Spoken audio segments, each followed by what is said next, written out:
Hey guys, welcome back to the Rob Pop YouTube channel, your #1 pit stop for all things Eurovision this year, and I'm about to take on my 10th Eurovision 2024 entry. It has been a marathon trying to catch up with the first Super Saturday of this Eurovision national final season, along with work and, having a life. When? Oh my gosh, I was... Where? But we made it and we've arrived at Malta. They are being represented this year by Sarah Bonnici and the song is called Loop. This song beat off 11 others in the final of the Maltese national selection to make it to Malmo. So I'm really excited to see what they've got. Malta are always a really interesting nation, I think, at Eurovision. They tend to sound really polished professional stuff and really great artists. I mean, whether it's the iconic Destiny, Miss Michaela crying when she got through. And honestly, when I got to Liverpool last year and watched semi-final 1 live, I came out of it being like, I love the song by the Busker, and I was really disappointed when it didn't make it. So I tend to quite like Maltese entries, so I'm going in with quite high expectations here and hoping that Loop can be another iconic entry to add to the pantheon of Maltese finery. One last thing before we begin though, I'd love if you could subscribe to this channel. I'm nearly approaching 400 subscribers and I'm really loving building this Eurovision family and having these discussions with you. So if you want to be a part of this along with me all the way through to May, please consider subscribing. Because the facts are facts. They're showing that you're watching but you're not doing so. So what's the tea? What you need to calm down. But yeah, let's crack on. This is Sarah Bonnici, this is Loop, this is Malta for Eurovision 2024. Let's go. Come on, heels.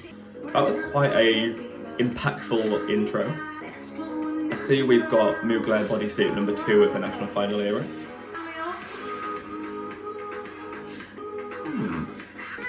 This kind of feels a little bit underwhelming to me.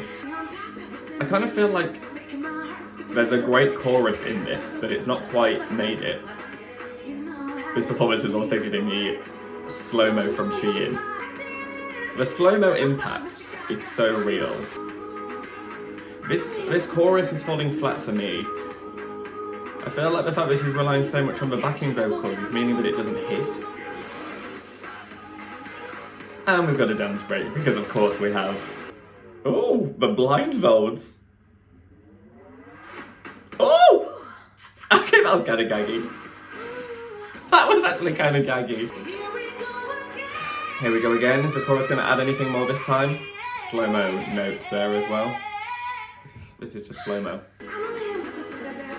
I feel like all the ingredients are there for a really good song. Like, they've thought it all through, but it kind of just all doesn't come together right to me. I like her. I think she's a strong performer. She's got good vocals. She's got great stage presence. She can dance. But it's just not coming together for me. It's kind of falling flat. I hate to compare, but you just cannot say that this is not giving full Chanel.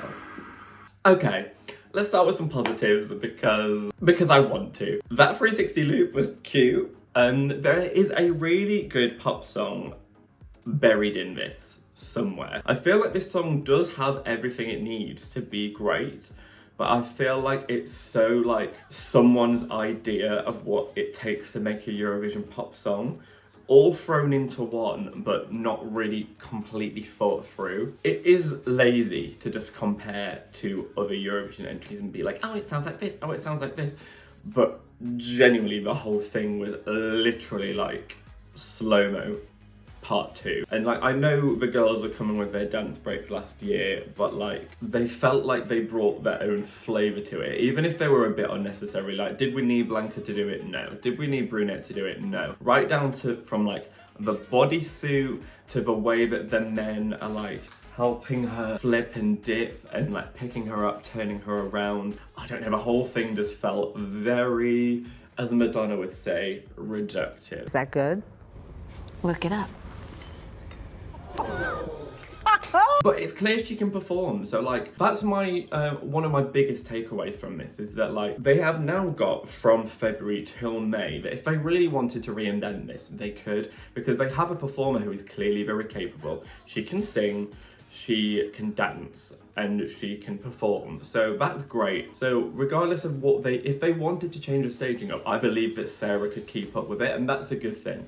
That's what I would like to see, because right now I'm kind of being blinded, like Sarah herself. I'm being blinded by the fact that it does feel so similar to something we've already seen. My other takeaway really is the song, that the chorus does not go hard enough.